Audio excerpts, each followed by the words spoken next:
Our scripture today is from Luke 22, verses 35 to 46, and I'm going to read that from the Message.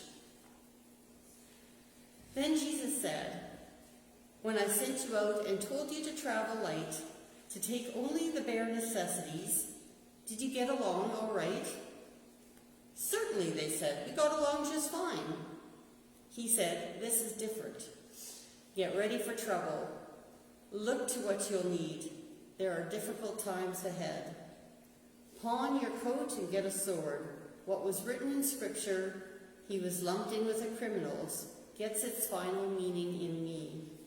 Everything written about me is now coming to a conclusion." They said, "Look, Master, 2 swords." But he said, "Enough of it. No more sword talk." Leaving there, he went, as he did so often, to Mount Olives. The disciples followed him. When they arrived at that place, he said, "Pray that you don't give in to temptation." He pulled away from them about a stone's throw, knelt down and prayed. "Father, remove this cup from me, but please, not what I want. What do you want?" At once an angel from heaven was at his side, strengthening him. He prayed on all the harder. Sweat wrung from him like drops of blood poured off his face. He got up from prayer, went back to the disciples, and found them asleep, drugged by grief. He said, "What business do you have sleeping? Get up. Pray so that you won't give in to temptation." Pastor Will.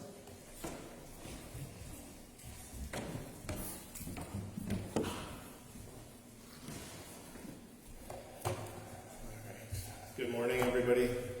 Thanks for being here. It's Stampede Week, so the odds are pretty good that you passed up a pancake breakfast to be here. So I thank you for that. Some of you could have stopped at another church that was doing a pancake breakfast, and you didn't. I, on the other hand, got the best of both worlds. I stopped at a pancake breakfast and then came here. And it was another church's pancake breakfast. So all the power. I knew the pastor ahead of time. He said to come, and I said, "Well, I'm going to leave right away to go to my church." He said that was fine. But it's a fun season when you can drive around and get all the free pancakes that you want. It's a fun season when it seems like the city is full of cowboys wearing Western clothing, when the rest of the year it seems like there aren't any cowboys. It's funny when people come to Calgary for the Stampede. Every now and then I'll get a message from somebody that says, "Hey, I'm coming to town. I'd like to connect sometime." And I said, "Oh, what are you coming to town for?" "What are you talking about?" "The Stampede." I said, yeah, some of us are leaving town during the Stampede. It's a different feel. We receive these events differently. So this summer, my theme is that we are, some of us get to travel, some of us don't, and so I thought I would take us to different parts of the world in terms of the stories that are on our minds, the places that are on our minds. Every now and then you'll hear somebody say this expression, which was new to me as of not too long ago. This quote that's attributed to Mark Twain that says, "Rumors of my death were greatly exaggerated." So what happened was Mark Twain, or Samuel Clemens' real name, was traveling. He was in Europe and he fell ill and was in a hospital. But word got back that not only had he fallen ill, but that he had died. So there were a few newspapers that were carrying this news. He sent a telegram back with typical Mark Twain wit that said, "Stories of my death have been exaggerated." It was kind of twisted into this, which is a little bit more clever and a little bit more fun.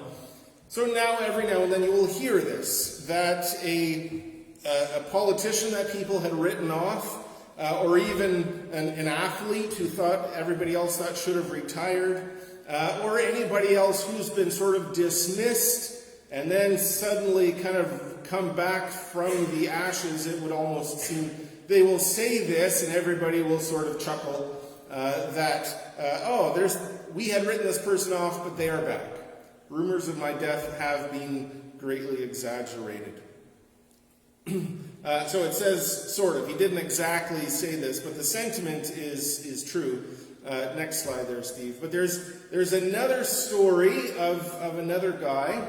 Let's see here. Yeah, Alfred Noble. This is a quote from a newspaper obituary. Sort of, again, this is every time you look at a quote, you find out it's not exactly that way. But this is the way the story goes. So Alfred Nobel was a scientist. He had accomplished a number of things, and his brother died in 1888. And somehow the stories got mixed up, and some people thought that Alfred had passed away. And as the story goes, one of the French newspapers, the Paris newspaper, had the headline on his obituary that the merchant of death has died. And in French, it's even a little bit more poetic than that. But the story goes that he was so compelled by this characterization of his legacy as being a war profiteer. This wasn't the legacy that he wanted. So when he saw that this is what his legacy was going to be, he turned his life around. He threw his money into something else. Next slide there. So already he was an accomplished scientist. He had in mind that there should be a way of inventing something that would discourage war. He thought he wasn't the first person to have this thought. People have had this idea for a long time. That if there was a weapon big enough, strong enough, effective enough, then no nation would ever go to war again out of fear that this new weapon might be used against them or against their people. It's a laughable idea now if it wasn't so sad, but this was something that Alfred Nobel believed in very much. Now, he was a bit of a virtuoso. He came from money and had access to a lot of things, but he was fluent in 6 languages and was a very accomplished chemist. And the problem with explosions, like the ones that we hear about in war, like the ones that we find out about in construction and so many other things, was that a long time ago you could only get an explosion by carefully mixing 2 volatile chemicals. And there are scientists in the room who understand this better than me. But the story goes from the Canadian Railroad that goes from Pacific to Atlantic. The story goes that there is 1 dead Chinese man for every mile of that track. What happened? What were the men dying from? Well, you've seen the places where the track goes through. There were places where they needed to blow out rock that was in the way. And the only way to do that was to put the chemicals there and very carefully pour them in. And if the measurements were right, if you poured it in gently enough, if the calculations were good, you would have enough time after pouring it to run away. But it was never the engineers pouring it. It was never the scientists pouring it. They got the immigrants, they got the poor, weak people who came to build the railroad, they got them to do it. They explained, you pour this canister into that canister, and then you run. And as long as you do it right, you'll be fine. A number of them were not fine. And that story lives on, especially in the communities that descend from those who barely survived. Well, something changed. Chemists like Alfred Nobel realized if you separated the chemicals the right way, if you structured them a certain way within the canister and you sent an electric charge into it from a distance, you could still blow something up just as effectively, probably more, without killing any of the construction workers. So Alfred Nobel was one of the people who did this. He invented a substance, a concoction, and put it into a structure. And he was trying to come up with a name, and he wanted to call it, this is almost funny, he wanted to call it Nobel's Safety Powder. Because it was so much safer than pouring chemicals and running away. It was safe because you could stand at a distance and push a thing, like in the cartoons. You could light a charge from a distance and you would get just as effective an explosion. That's how it's supposed to work in construction. That's how it worked when the roads were being built that many of us drive on. That's how it worked in peacetime. But you can use dynamite, as the name was eventually chosen, you can use dynamite in war pretty effectively too. You can blow up a mountain to put a highway through it, but you can also blow up a bridge to stop people from running away. You can blow up a bridge to stop the advance of tanks. You can blow up a bridge while there's a tank on the bridge. And so this thing that was supposed to be a weapon of peace, this thing that was supposed to give us a great fear of armed conflict, became a tool of that armed conflict itself. Interesting, he chose the word dynamite because it was close to the Greek word dynamis. So when we read the Sermon on the Mount, where we find the Lord's Prayer, and we say, thine is the kingdom, the power, and the glory, the word power there is dynamis. It's the same word. This was supposed to be an invention that communicated the power of science, which was supposed to bring peace, but it brought war. It brought devastation. And so he decided instead that he was going to use his influence, his wealth, for something else. Let's have a look at the next slide there, Steve.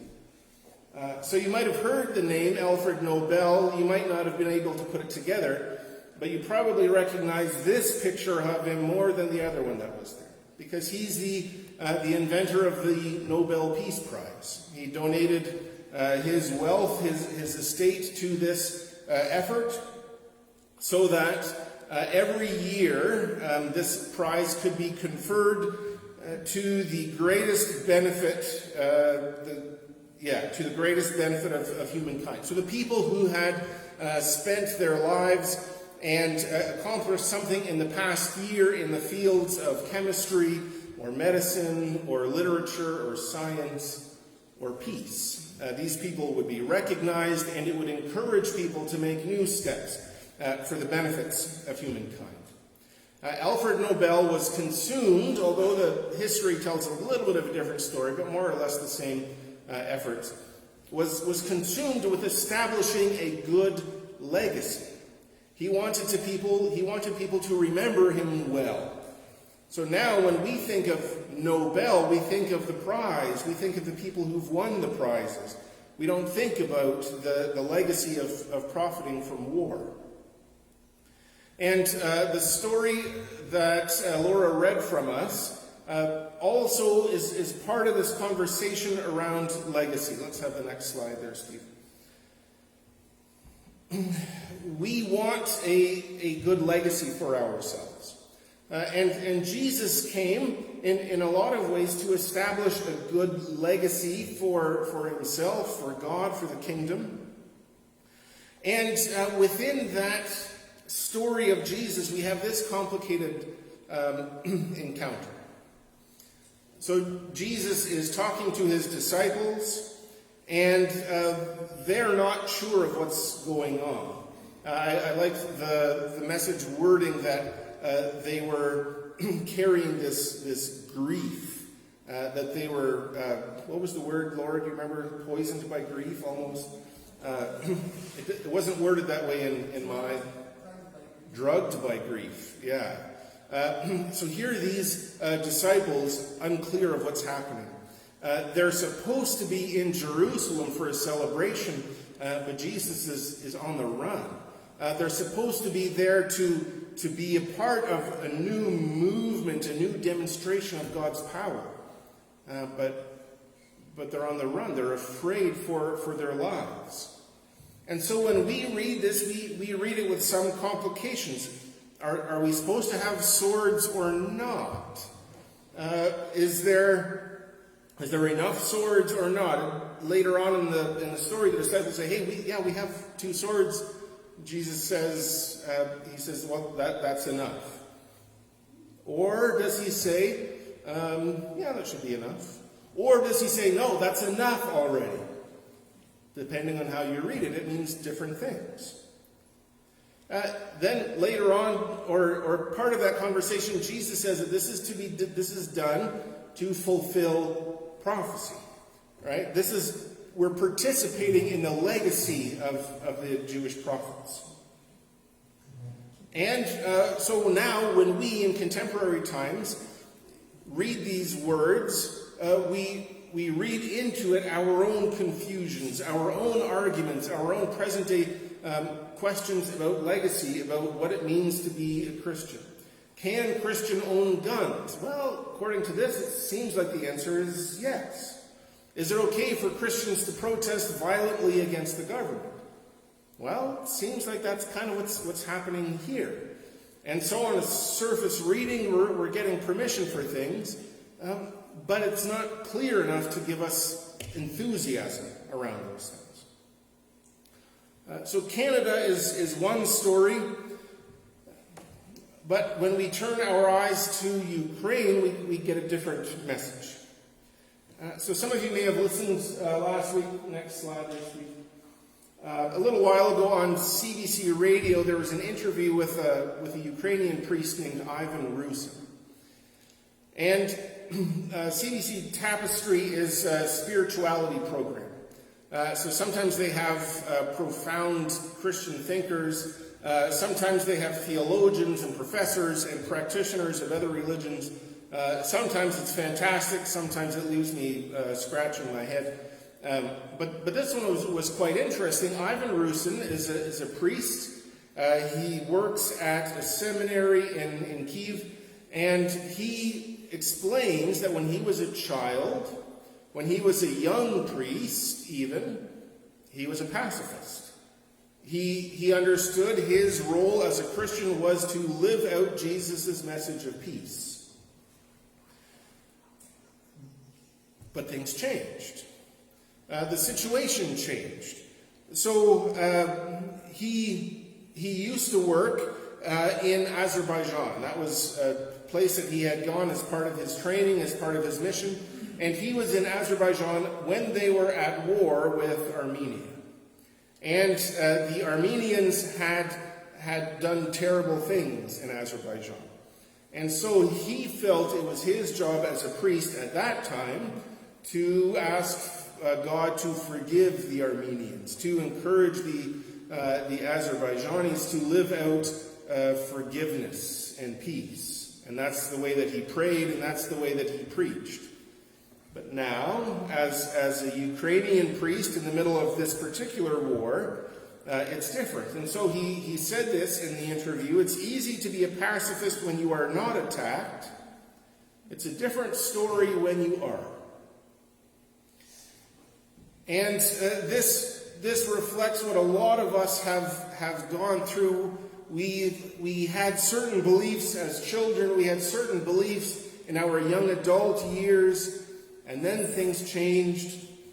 The economy changed. Relationships changed. The world around us changed. And so our understanding of God and the way that He works in the world had to change with it. So some of us might feel disappointed that this priest has had this experience, and some of us will resonate with his mental process. The war in Ukraine is a war like many other wars in a lot of ways. When we hear the stories, it will resonate with stories of wars that have happened before. So this is a war between Russia and Ukraine.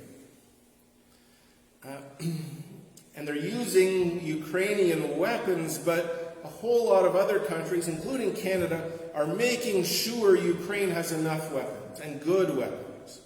A whole lot of people from other parts of the world are showing up and joining the Ukrainian Foreign Legion to fight in the war against Russia.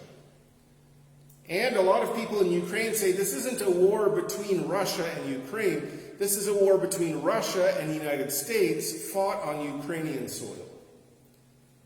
And that's what happened in Germany.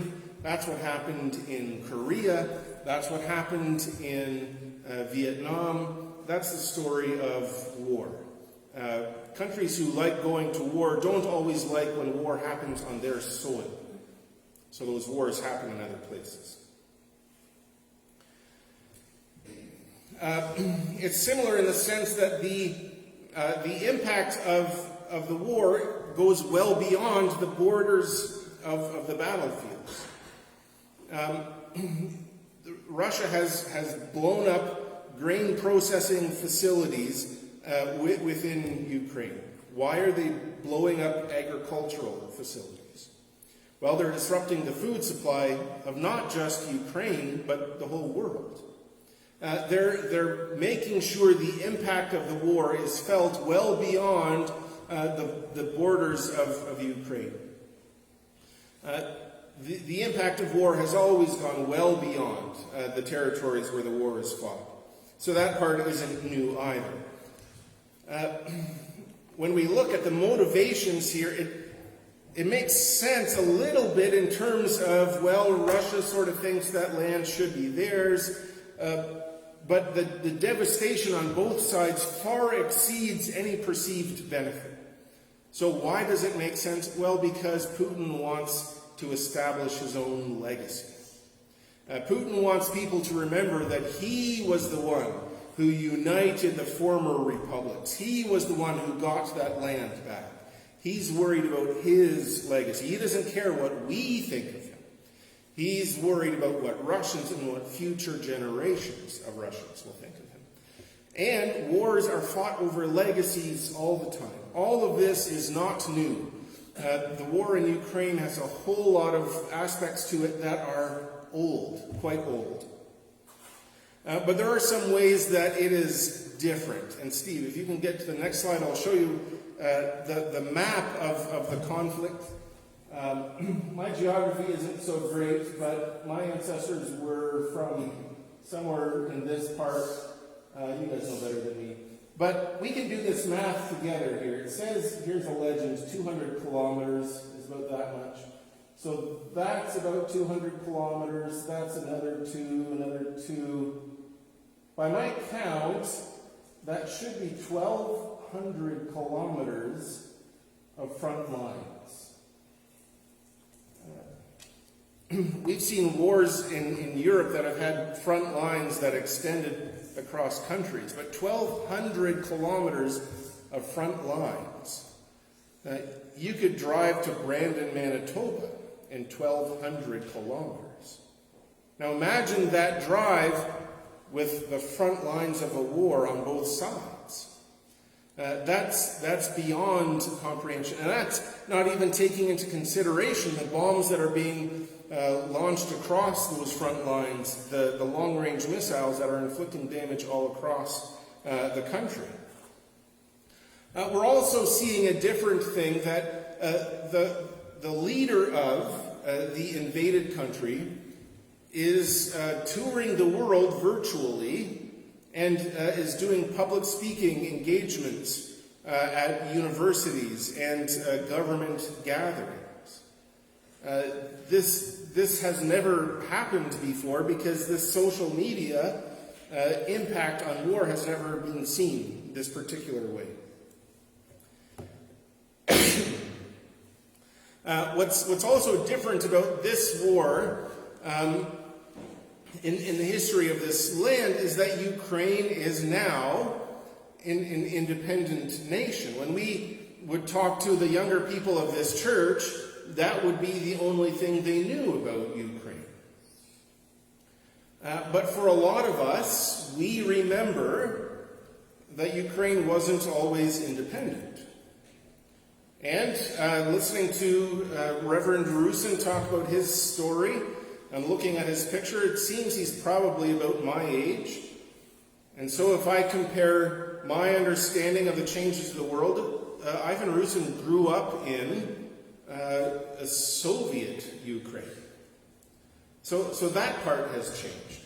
So if we think about all of the things that have happened in Reverend Rusin's life that have taken him from a time of pacifism to a time of endorsing violence, things have changed in a lot of ways, not just his theological interpretations. So the quote that I showed you before was that it's easy to be a pacifist when you're not being invaded. It's also easy to be a pacifist when you have no power, because you don't have enough power to inflict violence on anybody. When the bad guy is in control of all of your stuff, you don't want to raise a stink, because then you might lose your stuff. But when you are a free and independent nation and you have your own stuff, and the bad guy is coming to take your stuff away, well, then it's different. Now, I'm using the word stuff pretty loosely here. I recognize that. I'm not saying that people are dropping pacifism out of greed for their material possessions. No, stuff includes the lives of people, as well as the infrastructure, as well as political stability and national sovereignty. But power has changed. When you have no power, pacifism is quite easy. But what happens next? Let's say that somehow Russia gets tired of fighting and Ukraine then has extra power. Well, we've given them moral permission to fight back. Do we then give them moral permission to take a little extra back from Russia? When we have more power, we have more ability to inflict violence, and we need more scrutiny over the kind of violence that we get to inflict. If we go back to the passage that we were looking at, this is a theologically difficult passage. Because we want to read Scripture to get guidance for our lives. But if you read this passage, if you read Jesus' permission over the acquisition of swords, when you read that story through the eyes of an invaded people, it makes sense that this is now permission to defend yourself. A little while ago, I was at a gathering of other pastors, not Mennonite pastors, and we were sitting around the table, we were talking about some things, and this passage came into mind. I didn't bring it up, and I guess we were talking about gun control, and somebody mentioned this passage, that it seemed that Jesus was giving permission to gather guns.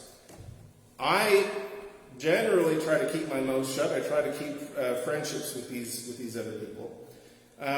But somebody else said, Jesus said that his disciples could get swords, but a few verses later, Peter uses the sword, and Jesus tells him not to. Jesus rebukes Peter. Not only that, he undoes the damage that Peter's sword inflicted.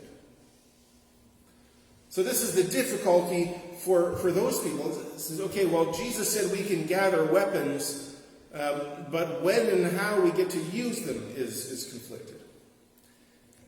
And then for us, or for people who read the story of Jesus through a pacifist lens, we say, well, even giving them permission to gather swords is conflicted.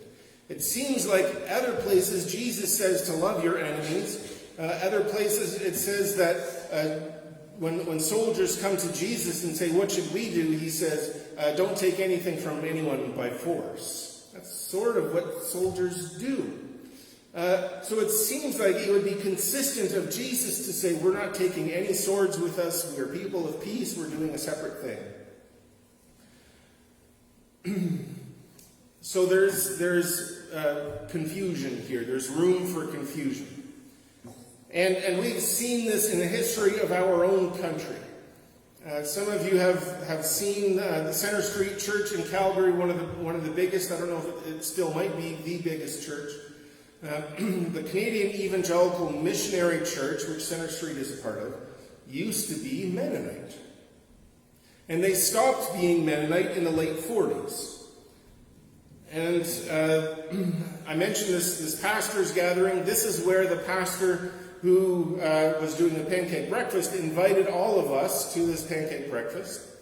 And his last name is Dick with a Y.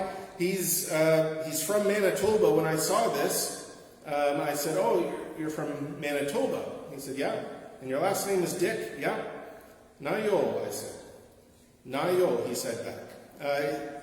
His family grew up Mennonite, and he said, "But our family hasn't been Mennonite since the 40s." So the missionary church left in the 40s. This guy left in the 40s. What happened in the 40s that made people not want to be Mennonite anymore? Well, it's World War II. Every now and then, when pacifists live out and speak about their convictions for peace, the rest of the world says, "That's fantastic. Good for you, building peace in the world." But during the war and shortly after the war wasn't that time. There was suspicion when the rest of Canada was fighting against a German-speaking enemy who was going to destroy the freedoms that we enjoy. And then here was a German-speaking people who were refusing to fight. There's suspicion there. And when those boys from other parts of the country didn't come back, and the Mennonite boys who never left were still here, there was resentment. And so all of these things harmed the legacy of Mennonite communities. And so a lot of church leaders said, in order to preserve our legacy, we need to make different decisions. We need to lead in a different direction. I'm still a pacifist.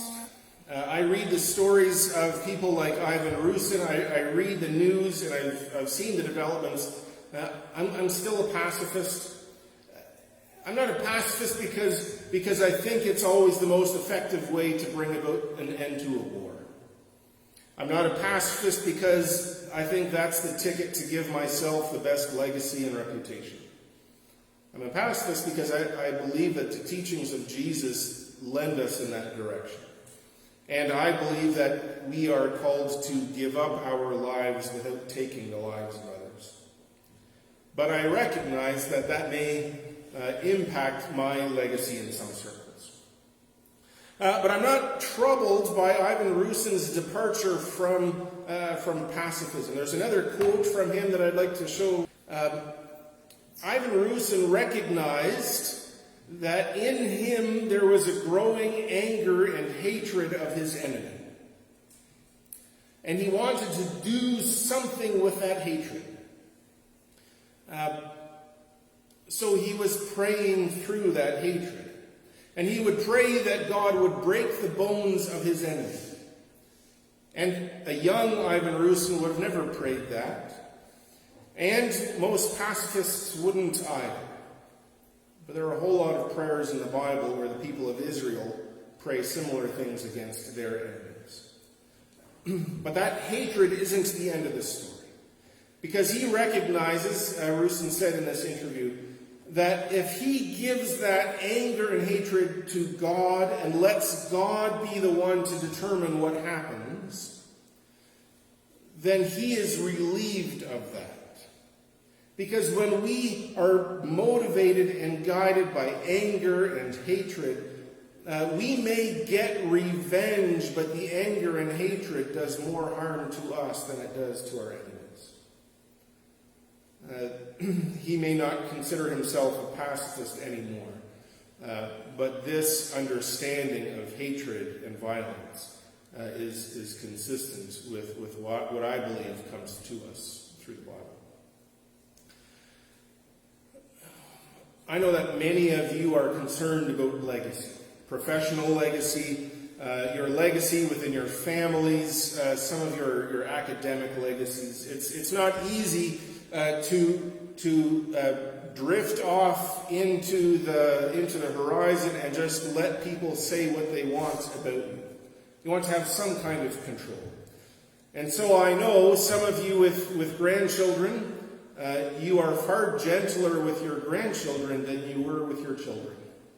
And part of that is pragmatic. It's not your job to teach them the hard lessons of the world. But part of that too is you want someone to remember you as a kind and loving person. We shift sometimes to give ourselves a better legacy. But in the story that we read today, in the story that Laura read and that we're looking at in Luke, it says that Jesus gave this instruction for one reason, so that we would be counted among the lawless, he says. This was his motivator. Not to use the swords, not to establish a sword-owning legacy for the Christians in centuries to come, but to recognize, listen, we're going to stand up against the state on this one. They're going to call us criminals and vagabonds and whatever, and that's fine. That's up to them. We recognize that we can't always control our legacy as Christian people. Whether we call ourselves pacifists or not, I know not everybody here does. The connection to Jesus' peace teachings takes us, I think, in a better direction, a safer direction, a more loving direction. And it's not easy, but one of the quotes that he says in the thing is that he's lost any interest in easy answers to difficult questions. My pacifism doesn't give easy answers either. When we read the news, when we hear stories of other people going through anguish and devastation and fear, I hope we're not giving easy answers. But I hope that we are giving loving answers. And regardless of the situation that we find ourselves in, I hope that we will follow Jesus' teachings, demonstrating love and hope in a world that often seems